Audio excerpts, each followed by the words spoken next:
சஹருக்கு சாப்பிட போகலான்னு பார்த்தா அங்கே க்ரௌடில் லைனில் நிற்க விட்டாங்க.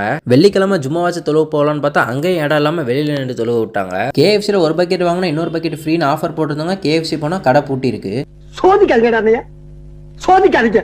கன்சிஸ்டண்டாக வீடியோ போடுறதுல நாள் 37 உங்கள் எல்லாரையும் அன்போடு வரவேற்கிறேன் மக்களே. இன்னைக்கு 2வது நோன்பு. சரி சஹர் வைக்கலாம்னு சொல்லிட்டு சாப்பிட்ற இடத்துக்கு வண்டி எடுத்துட்டு கிளம்புனேன் மக்களே. இன்னைக்கு வெள்ளிக்கிழமையா சரியான க்ரௌடில் ஒரு 50 மினிட்ஸ் வெயிட் பண்ணி பொறுமையாக அந்த பிரியாணியை சஹருக்கு சாப்பிட்டுட்டு ஃபஜர் தொழுகையை தொழுது முடிச்சுட்டு ஒரு தூக்கத்தை போட்டுட்டேன் மக்களே. அப்புறம் ஒரு 9:30 மணி போல எந்திச்சு காலேஜ் கிளம்பி போயிட்டேன். காலேஜ் போனோம் நம்ம ஃபாலோவர் எதுக்கு காலேஜ் வந்தோம்னு தெரியாமல் சும்மா என்னமோ காதை சுண்டிட்டு இருக்கான். இன்னைக்கு ஃப்ரைடேல ஸோ ஜும்மா தொழுகை போகலான்னு போனால் அங்கே சரியான க்ரௌடு. வெயில் வேற மண்டையை புழக்குது. ரொம்ப க்ரௌட்னால பள்ளிவாசலில் இடம் இல்லை. அதனால வெளியில நின்று தொழுக சொல்லிட்டாங்க. ஜும்மா தொழுது முடிச்சுட்டு காலேஜுக்கு போனேன். காலேஜில் பெருசாக எதுவும் நடக்கல. அதுக்கப்புறம் ஈவினிங் போல் வீட்டுக்கு வந்துட்டு நோன்பு திறக்க டைம் ஆயிடுச்சுன்னு கிளம்பும்போது நம்ம ஃப்ரெண்டு வரேன்னு சொன்னான். அவனே கூட்டிகிட்டு கிளம்புனேன் நோன்பு திறக்கிறதுக்கு.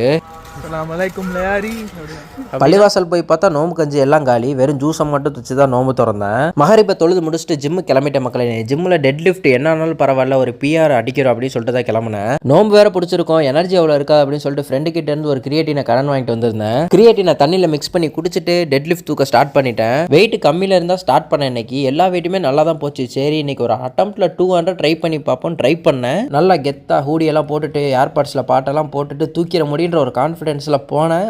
பட் அதனால் தூக்க முடியல. 200 தூக்க முடியலனாலும் பரவாயில்ல 180 தூக்கிட்டோம் அப்படின்ற சந்தோஷத்தில் பேக் அண்ட் பைசப் ஒர்க் அவுட்டை முடிச்சுட்டு இன்னைக்கு KFCயில் ஏதோ ஆஃபர்னு சொல்லியிருந்தாங்க. ஒரு பக்கெட் வாங்கினா இன்னொரு பக்கெட் ஃப்ரீ அப்படின்ட்டு நானும் சீக்கிரமாக ஒர்க் அவுட்டை முடிச்சுட்டு போய் பார்த்தா கடை க்ளோஸ் பண்ணிட்டாங்க.